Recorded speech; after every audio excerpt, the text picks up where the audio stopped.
ಜರುಗಿತು.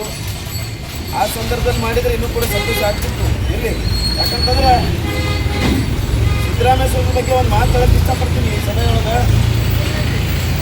ಸಿದ್ದರಾಮೇಶ್ವರರು ಸಾಕಷ್ಟು ಕೆರೆ ಕಟ್ಟಡಗಳನ್ನು ಸಾಕಷ್ಟು ಈ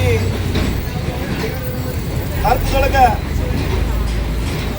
ದೊಡ್ಡ ದೊಡ್ಡ ಮಂದಿರಗಳಾಗಿರ್ಬೋದು, ದೊಡ್ಡ ದೊಡ್ಡ ಕೆರೆ ಕಟ್ಟಡಗಳಾಗಿರ್ಬೋದು ಸಾಕಷ್ಟು ಅವ್ರು ನಿರ್ಮಾಣ ಮಾಡಿದ್ದಾರೆ. ಅವ್ರು ಇನ್ನೂ ಕೂಡ ಒಂದು ಕೆಲಸ ಮಾಡ್ತಿದ್ರು. ಏನಪ್ಪ ಅಂತಂದ್ರೆ ಹಳ್ಳಿಗೆ ಹೋಗಿ ಇದೇ ಥರ ಜನ ಸೇರಿಸ್ತಿದ್ರು. ಯಾಕಂತಂದ್ರೆ ಚಟದಿಂದ ಈ ಮಾನವ ಕುಲಕ್ಕೆ ಒಂದು ಮುಕ್ತಿಯನ್ನು ಕೊಡ್ಬೇಕಂತ ಅವರೊಂದು ಪರಿಣಾಮ ಮಾಡಿ ಏನು ಮಾಡ್ತಿದ್ರಪ್ಪ ಅಂತಂದ್ರೆ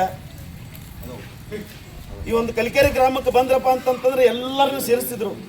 ಸೇರಿಸಿ ಏನು ಮಾಡ್ತಿದ್ರಪ್ಪ ಅಂತಂದ್ರೆ ಒಂದು 2 ಹಾಂಡೆ ತಗೊಂತಿದ್ರು.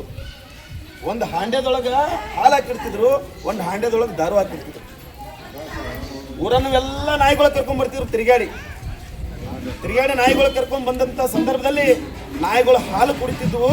ಈ ಮನುಷ್ಯ ದಾರು ಕುಡಿತಿದ್ದ. ಅದಕ್ಕೆ ಸಿದ್ದರಾಮೇಶ್ವರರು ಅವಾಗೇ ಹೇಳ್ತಾರ, ದಯವಿಟ್ಟು ಚಟದಿಂದ ಮುಕ್ತರಾಗಿ ಮಕ್ಕಳನ್ನ ಒಳ್ಳೆಯ ಶಿಕ್ಷಣರಾಗಿ ಮಾಡ್ರಿ ಅಂತ ಅವಾಗಲಿಂದ ಸಿದ್ದರಾಮೇಶ್ವರರು ಹೇಳ್ಕೊಂಡು ಬಂದಾರ ನಮ್ಮ ಸಮಾಜಕ್ಕೆ. ದಯವಿಟ್ಟು ನಾವು ಸ್ಥಳೀಯ ಸಂಸ್ಥೆಯ ಚುನಾವಣೆಗಳಿಗೆ ಸ್ಪರ್ಧಿಸಲು ಅವಕಾಶ. ಬನ್ನಿ, ದಿಗ್ವಿಜಯ ಭಾರತ ಪಕ್ಷ, ಇದು ನಿಮ್ಮ ಪಕ್ಷ.